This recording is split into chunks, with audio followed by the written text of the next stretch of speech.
দেখো, এটা খুব ইম্পর্টেন্ট। দেখো সন্তানেরা সদাপ্রভু তত্ত্ব কবিতা গর্বের ফল তাহার তত্ত্ব। তারপরে যেমন বীরের হস্তে বাণ সফল, তেমনি যৌবনের সন্তান। দেখো তেমনি যৌবনের সন্তান। তারপরে অন্য সেই পুরুষ যাহার তাদৃশ বাণে তাহারা লজ্জিত হইবে না, যখন তাহার পুরোদ্ধারে শত্রুগণের সহিত কথা বলে। এখানে লেখা আছে একজন মানুষের, একজন ভাইয়ের যখন সন্তানেরা যুবক হয়, সেটা কিরকম হয়? একজন জঙ্গলের যে শিকারী, তার যদি তীর থাকে তাহলে জঙ্গলে শিকার করতে তার ভয় নেই, যা কিছু শত্রু আসবে সে তীর দিয়ে মেরে দিতে পারবে। তা এখানে ঈশ্বর তার বাক্য বলছে একজন পুরুষ মানুষের, একজন পরিবারের বাবার যুবক সন্তান ওই তীরের মতো। সুতরাং তার এই জগতে আর চিন্তার কিছু থাকে না, কারণ ওই যুবক সে একটা তীর, তাকে সর্বতভাবে তার বাবার পাশে থেকে বাবাকে রক্ষা করে। আর ওই তীর না থাকলে মানে সে অসহায় হয়ে পড়বে। হ্যাঁ, ওই জন্য ধন্যবাদ দিই যে আমাদের ভাই মলয়ের পাশে তার ছেলে আছে, এবং আজকে একটা বিশেষ দিন, যেদিনকে আমি দেবনাথকে ডাকি, দেবনাথ তুমি তোমার কন্যাকে নিয়ে আনি।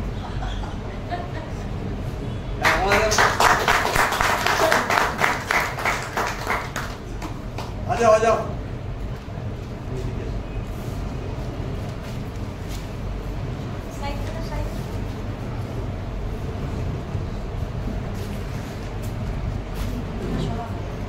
ये बहन को भी हम नहीं देखा मालूम होता, लेकिन वो बोलता वो हमको देखा है। मैं तो हिंदी जानता है मैं। ये बोल के आमी देखी थी, बोला मोना है ना कि दो बोल से आमी को देखे। তা এ দেখেছে, আমি জানতাম না এদের দুজনের মধ্যে হৃদ্যতা হয়েছে, প্রেম হয়েছে। তা এরা উভয় যুবক অবলম্বী, উভয়কে বিয়ে করতে চায়। আমি বাইবেলে দুটো বিয়ে আছে, একটা হচ্ছে দেখাশোনা করে নেগোসিয়েশন ম্যারেজ আছে, আবার লাভ ম্যারেজ ভালোবেসেও বিয়ে আছে। তা দুটোকেই আমরাও অ্যাকসেপ্ট করি, কিন্তু ভালোবাসাটা কি হবে? প্রথম করিন্থীয় তার 6:14 কি লেখা আছে?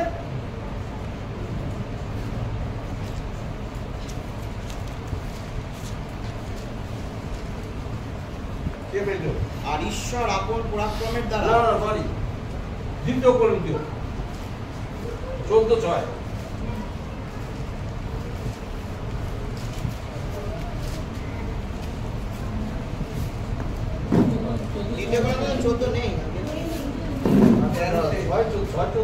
একটা ছেলে একটা যুবক একটা যুবতীকে যদি ভালোবাসতে চায়, একটা যুবতী বা একটা যুবককে ভালোবাসতে চায়, তাহলে বাইবেল বলছে যেন সমজোয়ালি হয়।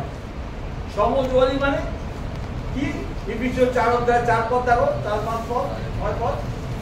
সমজোয়ালি কি? সমজোয়ালি লেখা দেহ এক এবং আত্মা এক। আত্মা এক, বিশ্বাস তো তোমাদের কি হবে?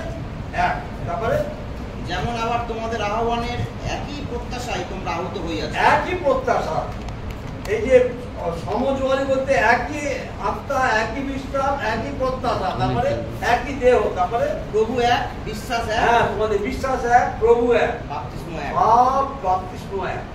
এই হলে পরে উভয়ের বিবাহিতে কোনো অসুবিধা নাই। সকলের ঈশ্বর ও পিতা এক। হ্যাঁ, এবং সকল ঈশ্বর ও পিতা এক। সুতরাং এতে এদের উভয়েরই সেই সম্মতি আছে। আমরা কখনো অসমজোয়ালিতে বিবাহ করতে পারি না। বাইরে বারণ করছে, আমি কখনোই একজন যে যিশুকে বিশ্বাস করে না, যে ঈশ্বরে বিশ্বাস করে না, যে একই বাপ্তিস্মে বিশ্বাস করে না, তাকে আমি বিয়ে করতে পারি। এর জন্য আমরা বুড়ো বয়সে বিয়ে করছি। হ্যাঁ, দেরি হোক, তবু অপেক্ষা করতে হয়। প্রভু লোকেরা অপেক্ষা করবে। আজকে এই ভাই এবং এই বোন এবং এই ভাই, এরা উভয়ে একমত হয়েছে, এরা বিবাহ জীবনযাপন করতে চায়। আমরা ঈশ্বরকে ধন্যবাদ দিই। এ হচ্ছে এখন বর্তমান গার্জেন হচ্ছে আমি এদের যে পাঁচটা আছে তার সঙ্গে ফোনে কথা বলেছি, যেখানে পড়েছে সেখানে সেই পাঁচটারও পড়েছে, তার সঙ্গে পরিচয় হয়ে গেছে। এরা বন্ধু বান্ধব এবং আমি তার সঙ্গে কথা বলেছি এবং আমি বলেছি ডেট ঠিক করতে, কিন্তু ডেটের আগে অনেকগুলো নিয়ম, যে নিয়ম আছে বিবাহের নিয়ম, বিবাহ, বি মানে বিশ্বাস। বিশ্বাসটা কি? একই বিশ্বাস, উভয়কে বিশ্বাস, একই বিশ্বাস, যেটা এপিসিও লেখা আছে। এই বিশ্বাসের এক যেন হয়, অসম জোয়ালিতে না হয়। মানে কি? এই গরু যখন হাল করে যেন দুটো গরুর একই লক্ষ্য হয়। এই গরু বলে আমি এদিকে যাবো, এই গরু যে হালাবে হবে না, বা একটা হলো যুবক, একটা তো বুড়ো, হবে না।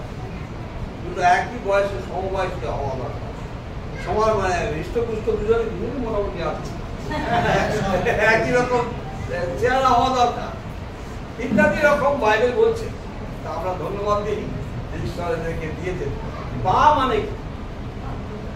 বা মানে উভয়ের বাধ্য হবে, ঈশ্বরের বাধ্য আগে হবে। বি বা আর হ মিন্স তখন হর্ষ, আনন্দ থাকে। যদি একই বিশ্বাস থাকে, যদি একই বাধ্যতা থাকে, তাহলে পরিবারে আনন্দ থাকবে এবং ঈশ্বর সেই পরিবারের মস্ত করে। আজকে এরা প্রভুদের সিদ্ধান্ত নিয়েছে, এরা উভয়ে বিয়ে করবে, কিন্তু বিয়ের ডেটটা এদের বাড়ির, এর বাবা এবং মেয়ের বাড়ির লোকের সঙ্গে পরামর্শ করে ঠিক করবে। আর আমরা এই নিশ্চয়ই আমরা সকলে উপস্থিত থাকার চেষ্টা করবো। ঈশ্বর চাইলে আমরা প্রার্থনা থাকবো যেন ঈশ্বরকে আগামী দিনের এদের বৈবাহিক জীবন যেন সুখের হয়, শান্তির হয়, আনন্দের হয় এবং প্রভুতে যেন বৃদ্ধি পায়। এবং এই যে দেহ, প্রভুতে এক দেহ লেখা আছে, এই যে দেহরূপ মণ্ডলীতে তারা যেন অংশীদার হয়। এদের যখন ব্যাপটিজম দিই, আমি তখন ওটা প্রতিজ্ঞা করে যে আমি আমার জীবনকালে আমি খ্রিস্টের এই দেহকে কখনো অস্বীকার করবো না। কিন্তু অনেকেই অস্বীকার করে চলে যায়, তারা প্রতিজ্ঞা করে অবদান নেওয়ার সময়, হ্যাঁ আমি এই দেহের সঙ্গে থাকে না। আজকেও বলবো ঈশ্বর এই যে খ্রিস্টের দেহরূপ মণ্ডলী যেটা দিয়েছেন আমাদের, এই বৃদ্ধির জন্য, খ্রিস্টের গৌরবের জন্য আমাদের প্রাণ। আমি প্রার্থনা করবো, দাদাকে চাইবো, দাদা আপনি এদের জন্য প্রার্থনা করুন যেন আগামী দিনে এদের সুন্দরভাবে বিবাহ হয় এবং এরা সুখের, শান্তির এবং আত্মিক পরিবার যেন হয়। আমাদের পিতা, আমাদের প্রভু, আমাদের ঈশ্বর, আমরা তোমারই সন্তান পিতা। আমরা যা কিছু করি তোমাকেই করি প্রভু ঈশ্বর, এবং তোমাকে না জানিয়ে তোমার সঙ্গে গ্রহণ করে আমরা কোনো কিছু করতে পারি না। তুমি বিবাহ সম্বন্ধে আমাদের যে শিক্ষা দিয়েছ দয়াময়, যেন তারা সমজোয়ালি হয়, সমবিশ্বাসী হয়। প্রভু দয়াময়, তাদের মধ্যে সঙ্গী আছে, উভয়ই তোমাকে ভালোবাসে, উভয়ই তোমার সঙ্গে জীবনযাপন করতে চায় এবং উভয়ই সবার সঙ্গে বাস করতে চায়।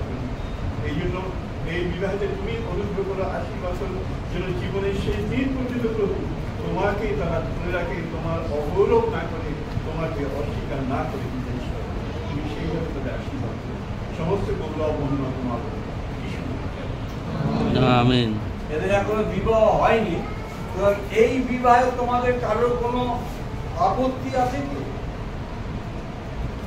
এদের উভয়ের বিবাহে কারোর কোনো আপত্তি বা কোনো প্রশ্ন আছে কারোর? এটা আমাদের খ্রিস্টান বিবাহের নিয়ম হচ্ছে, প্রতিটি মণ্ডলীতে জিজ্ঞাসা করা হয়, যে যেটাকে বলা হয় বান প্রকাশ, যে এই ছেলের সঙ্গে এই মেয়ের বিবাহে মণ্ডলীর কারো কোনো কথা আছে কি? সেই যখন নেই, তখন আমি যিশু নামে তাদের সম্মতি দিই যে আগামী দিন তারা উভয়ের মিলিত হয়ে বিবাহ করবে এবং প্রভুর পক্ষে এগিয়ে যাবে। এই প্রার্থনা এখন আমরা প্রার্থনা করে শেষ করি, প্রার্থনা করে আসুন আমরা প্রার্থনা করি। সর্বশক্তিমান ঈশ্বর, আমাদের বাবা, তোমাকে ধন্যবাদ দিই প্রভু যে আমাদের মতো অযোগ্য অধমদের তুমি মনোনীত করেছ তোমাকে বাবা বলে ডাকার সুযোগ করে দিয়েছো। ধন্যবাদ দিই প্রভু। ধন্যবাদ দিই তোমার বাহ্যিক সুন্দর সুন্দর শিক্ষার জন্য, যেটা আমাদের আরো মজবুত করবে, আমাদের বিশ্বাসকে মজবুত করবে। প্রভু আগামী দিনগুলোতে তোমাদের স্থির থাকতে এবং শয়তানের প্রতিরোধ করতে এই বাক্য দিয়ে আমাদের সাহায্য করবে। আমাদের দয়া করো এবং তোমার সেই পবিত্র আত্মাকে প্রভু আমাদের প্রত্যেক জনের অন্তরে দাও প্রভু। আমাদের প্রতি কৃপা করো। আমাদের মধ্যে এখনো যদি কোনো দুষ্টতা, যদি কোনো মন্দতা, যদি কোনো পাপ উঁকি মেরে থাকে প্রভু, সেই দুনিয়ার সমস্ত পাপকে ভেঙে চুরমার করে দাও।